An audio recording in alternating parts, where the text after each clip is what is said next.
Hey everyone, welcome back, and if you're new here, welcome for the first time, I guess. My name is Cass, and this would be the video you would want to watch if this was your first one, because this is going to be a two-part series where I talk about the prep and then the execution, or like the actual setup of my 2020 bullet journal. So I've been bullet journaling for one full year, although I've done off and on in the past couple of years, but this year of 2019, I did the entire year just with the bullet journal method. My journal isn't super minimal in the sense that there's no decoration. There's definitely decoration, but I still definitely consider myself a very simplistic planner and a very intentional planner. I also like to design my spreads in a way that if I'm having a super busy week, month, year, whatever, I can use the spread functionally and fill it out without the decoration being present. I like to be able to kind of put function first, even if I am doing decoration. So yeah, that's kind of just a bit of a background on my style of journaling. If you want to see more on my style of journaling, I do have a couple setup videos and past flip throughs of my old journal.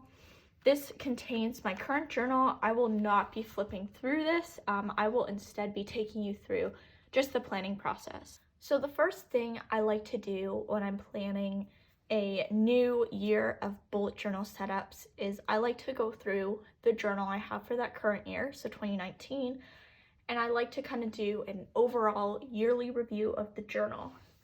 What I like to do when I'm flipping through is a couple things. Specifically, I would say three.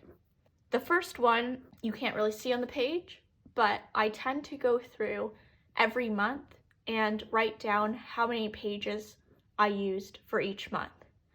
This is really important because then I can tally up the total year's worth of pages and divide by 12, and that allows me to have an average page count per month.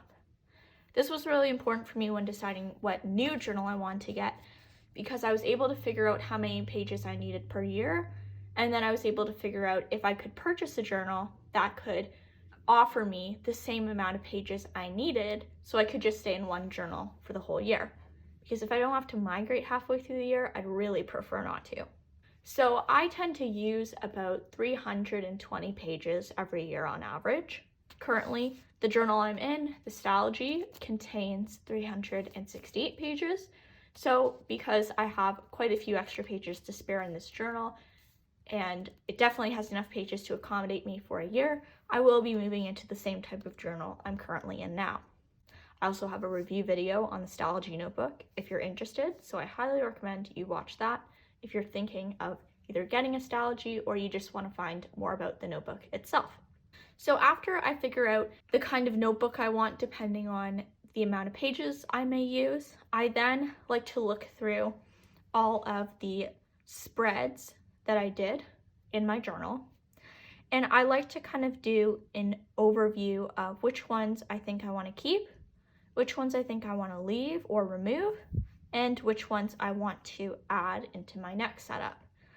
I did get this kind of idea from Amanda Rachley. She's a pretty awesome bullet journal YouTuber. If you don't know her, check her out. And this is really helpful because it allows you to get a really good at-a-glance view of what pages you want to be bringing into your new journal. I also like to make a kind of mini, it's similar to the monthly overview that Ryder Carroll introduces, looking at what worked, what didn't work, what I want more of, and what I want less of going into my new journal. And this is not only things that are maybe specific to the journal, like, oh, okay, my weekly spreads worked and my daily spreads worked, so I want to keep doing that. It's also more broad than that. So looking at the more list, I want more creative freedom in my journal. That's not something specific to a spread or a layout. It's more a feeling or a way I want my journal to serve me. That's important. So not just limiting yourself to, oh, well, my key page worked, but my index didn't. Kind of, it's a bit more broad than that and really sets the intention for your new journal. Another thing that you can kind of do with this as well, either you can write it directly on paper or just kind of think about it in your head, is to use these two spreads to redefine your purpose for your journal, or at least clarify your purpose. Understanding how you need your journal to function for you is critical for you to be able to develop a new system in the new year that's going to work for you. In order for something to function, you need to define the purpose. Purpose drives function. Now that I get all of that kind of thinking out of the way and I have an idea of what I want to keep, what I want to leave, what I want to add, then comes the more fun stuff. So I really like brainstorming all of the pages I want to create in advance. Now, some people might be like stopped in their tracks here saying, oh, no, like I don't have time for that. That takes too long. I hear you. I know what you mean. However, this isn't something you need to do in a day. I think a lot of people think you need to create your new bullet journal setup in a day. I mean, if you want to, go for it. But for me, I actually brainstormed all of my spread layouts within my final week of grad school of the semester, where I had 7 assignments due on one day. So, was I working on my bullet journal sketches all day? No. Was I working on them like, when I had a break, maybe watching some TV, maybe taking like a 15-minute breather? Yeah, because it's something I really enjoy, and for me, it's fun to do. What I like to do when I like to brainstorm my yearly spreads is I like to think about the order of my spreads. I like to sketch out the layout of my spreads. I like to think about the supplies I will need or want to use with my spreads. And then I also do sketches. Oh no, I said that. And then I also look at the number of pages I will need for each spread. So this is just a rough sketch of the kind of ideas I have. If you can see right here, this is my rough brainstorm of the page order that I want my spreads to be in. This is important because it's good to know what order your pages are going to go into, because if you want to be intentional with that, it's kind of good to do it in advance. For example, I tend to go for my contact page, my index page, and then I go into more the yearly calendar stuff. Then I go more into like the yearly collection spreads, like a goal or a book log, since those aren't calendar specific, but they are year specific. So that's the order I kind of decided on. Once I've kind of figured that out, I personally like to think about how the spreads are going to look one after the other once I've sketched them out. So then I get to sketching and to making sure that everything is cohesive. What you are looking at now is actually just this is an old bullet journal of mine actually, that I had a bunch of pages left in it because I wanted to start a new one for the new year of 2019. So something I like to use my old journals for is sketching. So that's a great way to use up pages if you want. But this is actually the latest spread that I created. This is my sketch for my 2020 reading log. I think in this part, I'm going to take you through my sketches. I'm not going to explain the design process at all, because I think that will be something I will explain in the final flip through of the setup in the next video. So I'm just going to take you through the sketches now. So they don't need to be super fancy. And I'm a really visual person, so I need to see a sketch in order to know if it's gonna work. I can't really visualize it. I'm not that way, but this was, I think, a monthly cover page idea. I decided not to go with this.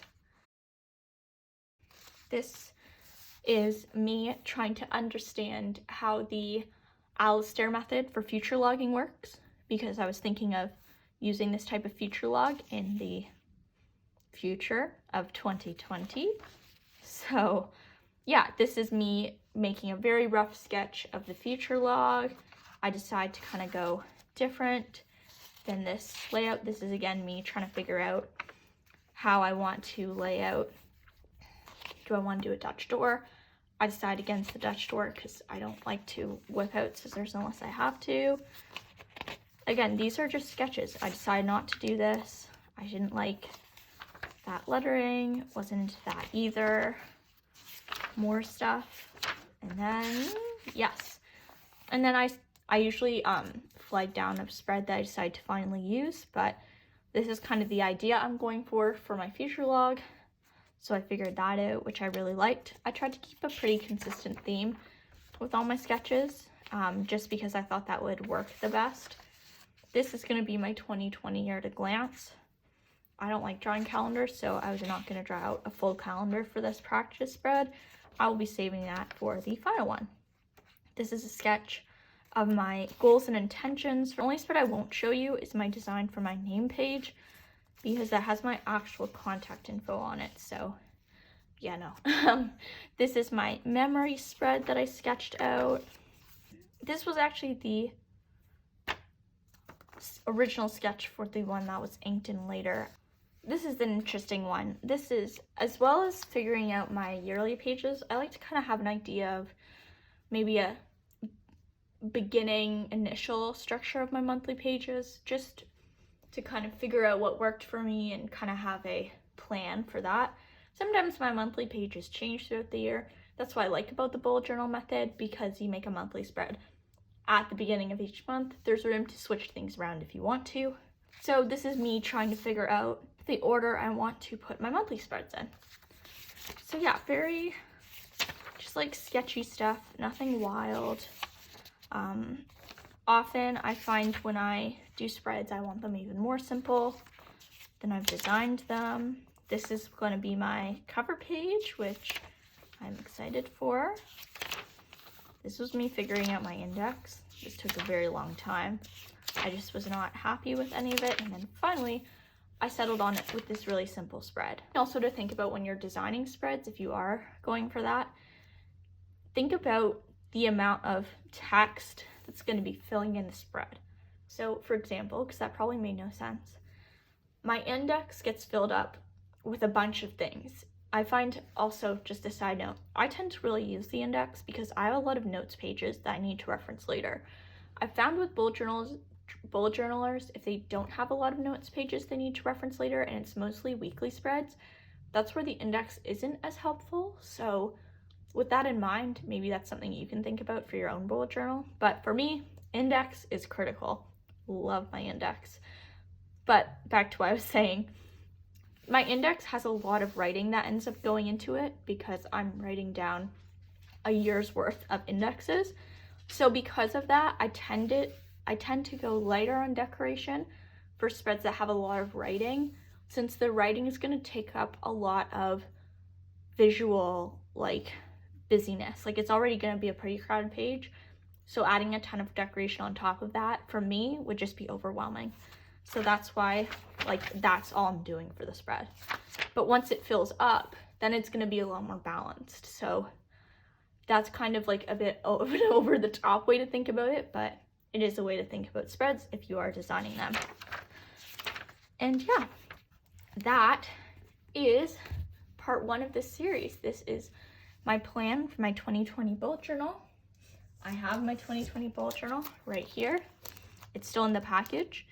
My plan is not to do a time-lapse video of me setting this up, because I think that would just be too long, and I think I would instead rather flip through the completed setup with you guys, talk about each spread in a bit more detail, talk about why I made each spread the way I did, so you can get an idea of how I thought through the process of customizing my journal and how I deviated from the bullet journal method. So that will be coming in part 2. This is the end of part 1. Thank you so much for watching. I hope it was helpful.